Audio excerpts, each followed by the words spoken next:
Hi, my name is Livy and welcome to my channel and welcome to my big birthday book haul.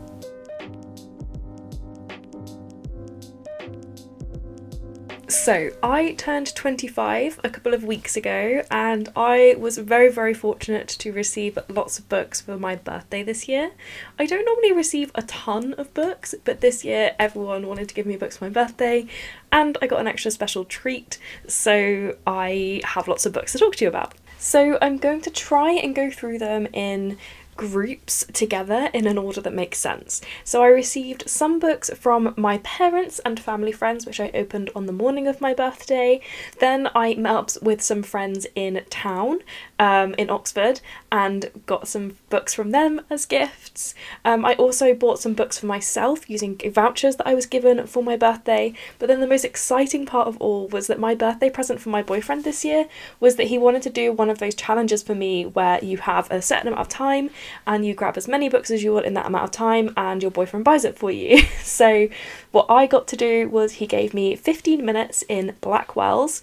So it was the Blackwell's that is the big one in Oxford, the general fiction one, not the sci-fi fantasy one, and not the one in the shopping centre, the big one that has multiple floors. He gave me 15 minutes because he knew I'm autistic, I will struggle to do it in 30 or 60 seconds, as you may have seen some of these TikTok challenges be. I think I picked up around 15 books in that time, so not as many as other people may have, but I'm not the kind of person to just kind of grab books willy-nilly. I was looking for books that I knew were already on my wish list. I was actually looking for specific authors, and I had actually made a list of books I wanted to find for myself because I knew that people were giving me book vouchers for my birthday. So I did pretty well, I think. I didn't spend the max budget that he had set because that was the other rule, was he told me there was a maximum budget and if I reached that before the 15 minutes were up he would stop me, but I didn't. So we were very lucky there. And yeah, that is pretty much it. I'm gonna get going straight away because there are a lot of books to talk about. So first up, my parents very kindly got me the Rachel Lynn Solomon set from Afterlight with these absolutely beautiful stenciled edges that I am obsessed with. So they're all contemporary romances. The first one is Weather Girl. This one is about a weather girl on a TV news station.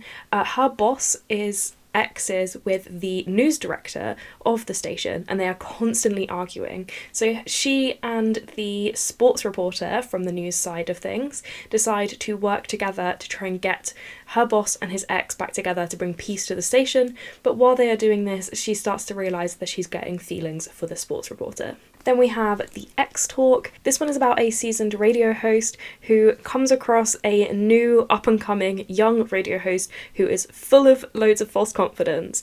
And our seasoned radio host comes up with an idea where two exes start to give relationship advice as a radio show. And because she and this new guy absolutely hate each other, they think it'd be a great idea to pretend to be exes to do this relationship advice radio show, but they start to catch feelings. And finally, Business or Pleasure. This one is about a ghostwriter who gets hired to write the book for a famous actor, but the surprise twist is she once had a one-night stand with him and it was incredibly unsatisfying. When she finally tells him this, she agrees that during the day she will work on his book and during the night she will teach him the art of pleasure. Then they got me Murder in the Family by Cara Hunter. So this one is about a murder that happened in the early 2000s where a man was found dead in his garden. He is part of a wealthy family and he left behind a widow and 3 stepchildren and nobody knows what happened to him. But the book then follows a true crime show reporting on this murder and trying to figure out what happened. So it's told through like a multimedia style through transcripts from the true crime show. The gimmick of the book is you've got to try and figure out the murder before the true crime hosts do. And finally they got me The Case of the Lighthouse Intruder by Corinne Getton. I absolutely loved When Life Gives You Mangoes by Corinne Getton, so I'm very excited to give this one a go. This one follows a group of children who all live on a Caribbean island who form somewhat of a gang to hang out over the summer, but one of the children decides that they should investigate the case of this mysterious shadow that keeps appearing in the lighthouse on their island. This one has like really big text because it is a middle grade, so I'm very excited to read this one and like read it quick. A very kind family friend also gifted me The People on Platform 5 by Claire Pooley. This one was actually recommended to me by a different family friend, so I love how that kind of came together. This one is set in England and it's about a group of people who get on the train at the same time on the same platform every single day, but because they're British, they never interact. But one day there is a medical emergency that forces them to start to talk to each other, and it follows them as they then navigate these new friendships afterwards. This one is tagged as LGBT online, and the friend that recommended it to me I really trust, so I am very much looking forward to this one. I also had some friends who sent me some gifts in the post that I'm very grateful for.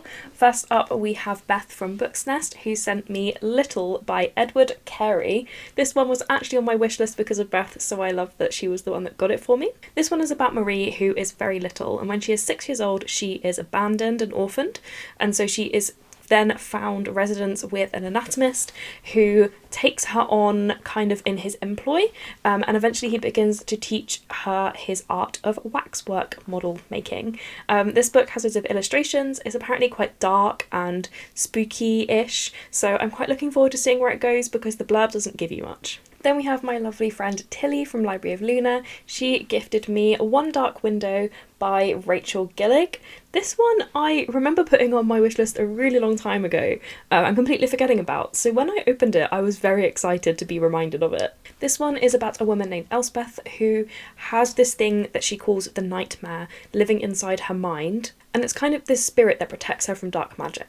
And then one day she meets a highwayman who, through this, she ends up getting into a world of magic and mayhem, and she and the highwayman must work together to cure their town of this dark magic infestation that's happening. But while they're trying to do that, Nightmare is trying to take over Elspeth. So it sounds dark and twisty, and it definitely sounds like one I want to pick up in the autumn-winter months. I'm very excited. Now moving on to the friends that were with me in person in Oxford. First of all, we have Ben from Books with Ben, who very kindly offered to buy me a book when I picked one up in a shop, and so that ended up being To Be Taught If Fortunate by Becky Chambers, because yes, I am really on the Becky Chambers hype train right now. So this one is a novella, and it is an independent standalone, I believe. I don't think it's in the world of Wayfarers. So this one is about a time where humans have started to acknowledge the need to leave Earth and find exoplanets that they could survive on, and there has been a recent breakthrough where humans are kind of able to transcend their body and alter their body so they are able to survive the spaceflight to get to the exoplanets. So Ariadne has been one of those people who has gone to exoplanets to try and see if they are livable, and she is now facing the thought about returning home to a planet that may have forgotten about her. Then we have the lovely Kate from Reading Through Infinity. One of the books she gave me is one from her unhaul pile that was an Illumicrate book, I think, which I'm very excited about. And this is This Time It Will Be Different by Misa Sugura. I'm really sorry if I said that wrong. So this one is a YA contemporary. It's about a young girl called CJ whose family owns a florist's, and she's kind of been a bit ambivalent about the florist until she discovers that she has a real gift for flower arrangement. But then her mother announces that they are going to be selling the florists to a family that swindled CJ's family out of property and money when they were sent to the internment camps as Japanese Americans in World War II. And CJ decides that she needs to do something about that. And then Kate also offered to buy me a book on the day, and she got me Diary of a Void by Emi Yagi. This one is a Japanese literary fiction, and it is about a woman who one day decides to lie and say that she can't clean up the coffee at work because she is pregnant and the smell makes her nauseous. And then she decides to keep up the ruse and tell everybody that she is pregnant. And so over the 9 months where she has to pretend that she has this pregnancy, the lines start to blur between fantasy and reality. And then we have Livy from Shelvesofstarlight, who not only bought me books but also crocheted me this really beautiful book cover sleeve thing in her signature colour yellow, and I love it so much. I was like so overwhelmed when I opened it and realised that this was made for me, so that was incredibly sweet, and I'm very, very happy. I love book sleeves. The first book she got me is Fake Dates and Mooncakes by Cher Lee. This is a young adult contemporary romance, I think. This is about Dylan, who works in his aunt's failing takeaway, and he decides to enter a mooncakes competition in the hopes that the publicity will help to support their business. one of their customers, Theo, asks Dylan to be his fake date for a family wedding full of crazy drama, and Dylan accidentally finds himself falling for Theo in the process, but he can't get distracted because this mooncakes competition is too important. And she also got me Bet on It by Jodie Slaughter. This is an adult contemporary romance. This one follows a woman who meets the man of her dreams while having a panic attack in a Piggly Wiggly, only to be reintroduced to him by her bingo bestie as her semi-estranged grandson.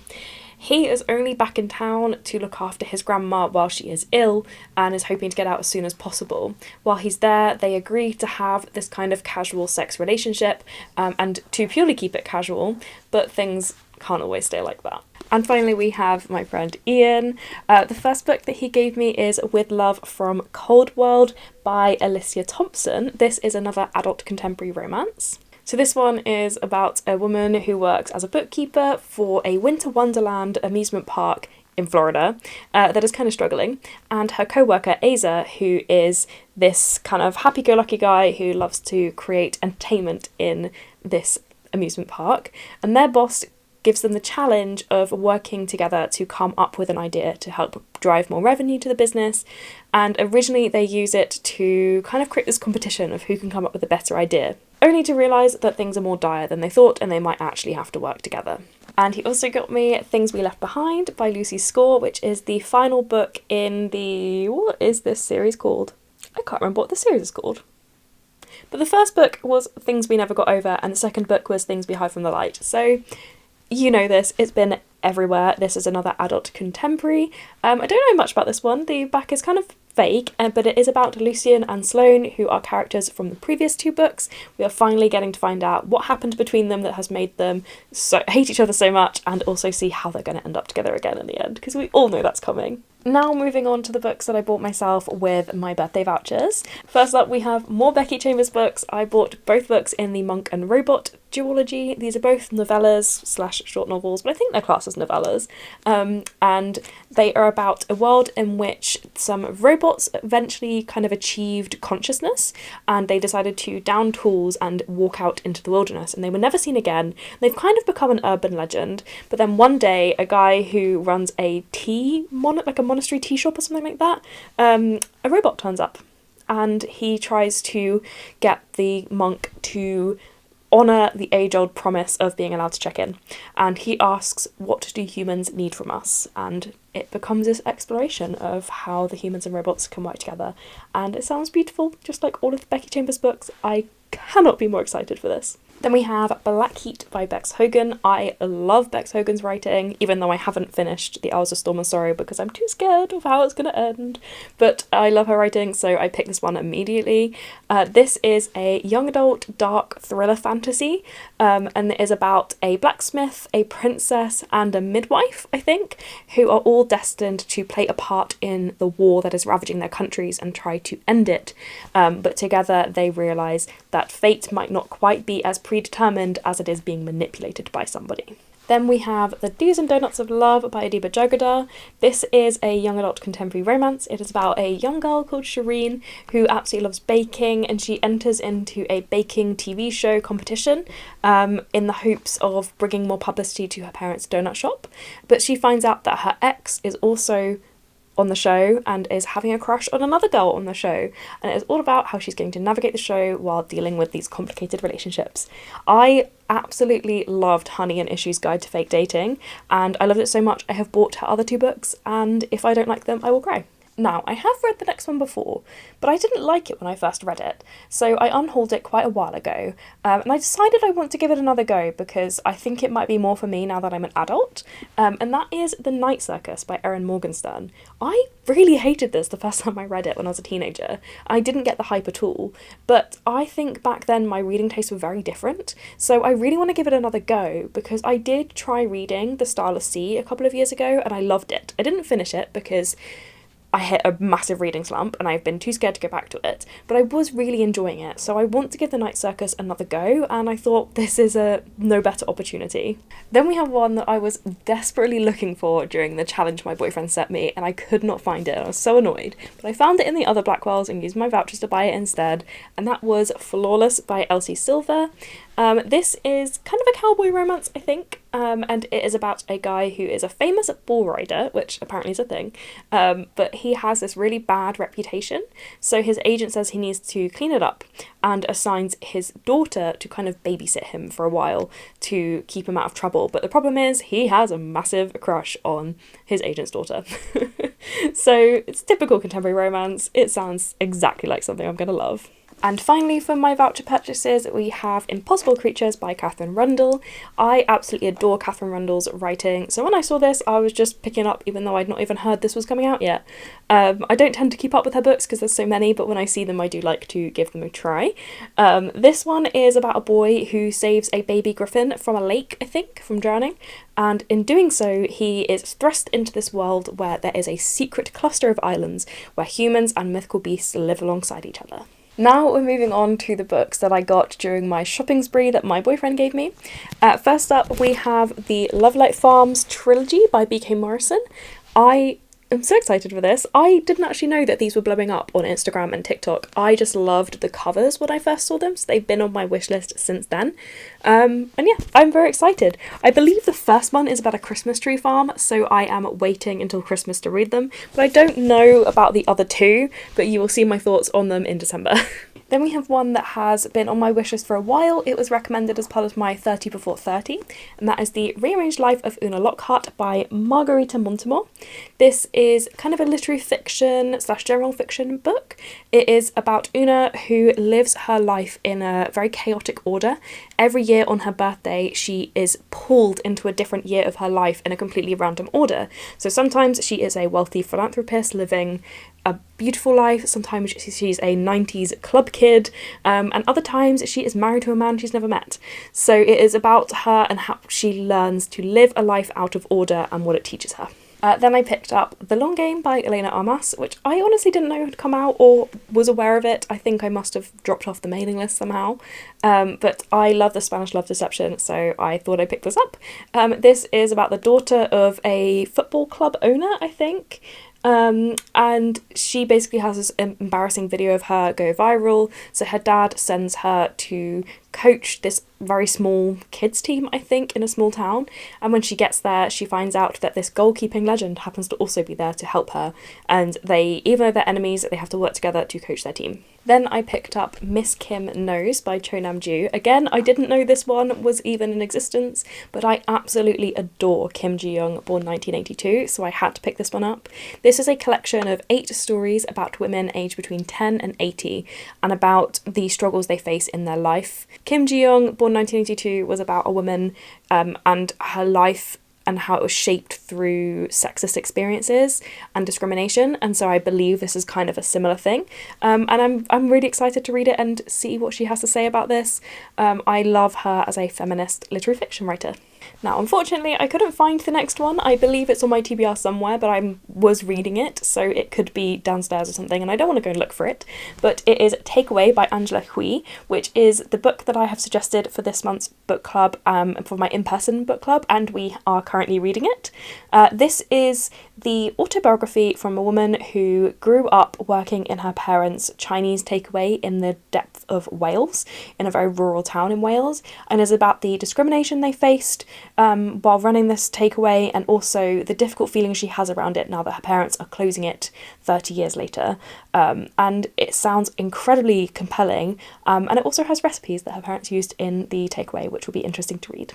Another one that must be hidden somewhere on my TBR pile is Days at the Murasaki Bookshop. This is another book club pick for this month, hence why it's disappeared, but I did buy it in the shopping spree. It was one that I was looking for anyway. This one is about a woman in Japan who moves into the vacant room above her uncle's bookshop, and about her experiences in the bookshop and getting to know the customers there, and apparently is a very beautiful slice of life kind of book. Then I picked up The Furies by Katie Lowe. This has been on my wishlist for a while. I remember it being quite popular when it first came out, and I've not heard much about it since.